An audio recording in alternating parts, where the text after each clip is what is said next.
What's good, I.T.S fam? So as you've seen on the video's thumbnail, today we're going to be talking about what is leverage. So this video was actually inspired by one of our viewers who requested a video on what is leverage.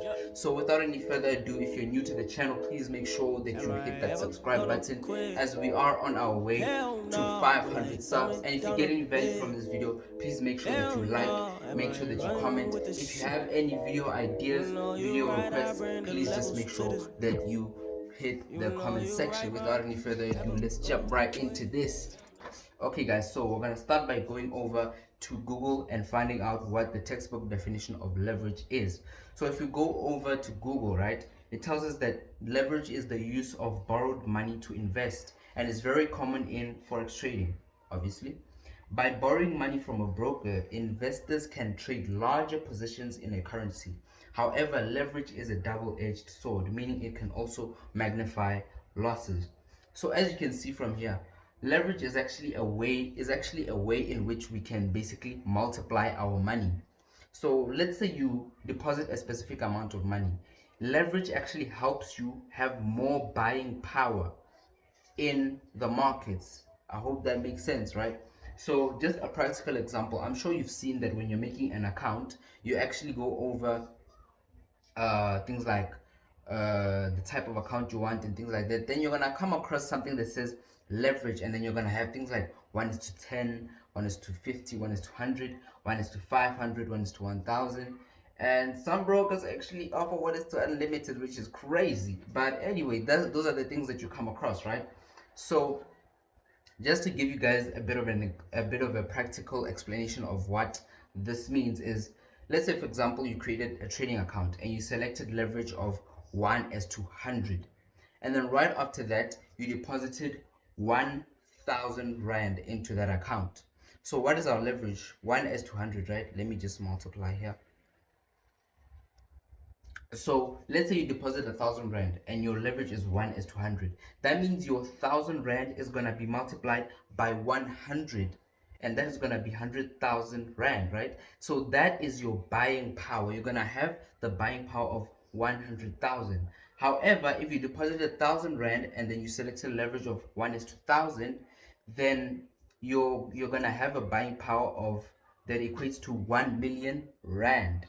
I hope that makes sense. But that does not mean that your account is going to reflect 1 million rand or 100,000 rand. Nah. Chill, relax, man. Relax. That just means that you're going to be able to trade bigger lot sizes. That's why if you choose a smaller leverage, you're going to be able to place less trades.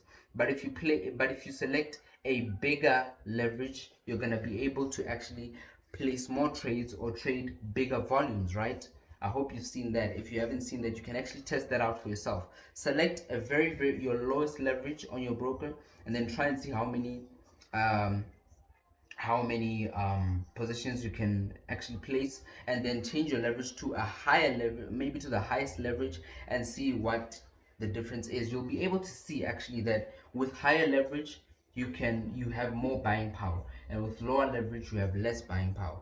All right, now with that information, how are you supposed to choose your leverage? Well, what I can tell you is that it comes down to how you trade. If you know that you're an impulsive trader, you know you're a person that just likes, pushing the risk, then I would advise you to choose a lower leverage, so that at least it's not as easy for you to blow an account.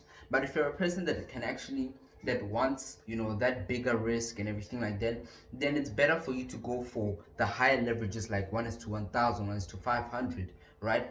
However, I'm warning you, as much as we can say that with higher leverage you can make more money, you have more buying power, it also means that you can lose your account just like that. You might be wondering, what is this guy talking about?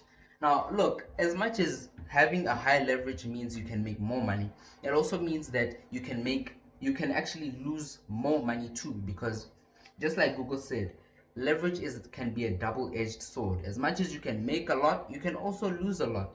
Because imagine I have a high leverage and then I place big lot sizes. Because of my high leverage, I decide to place big lot sizes and things like that, and then I go into drawdown.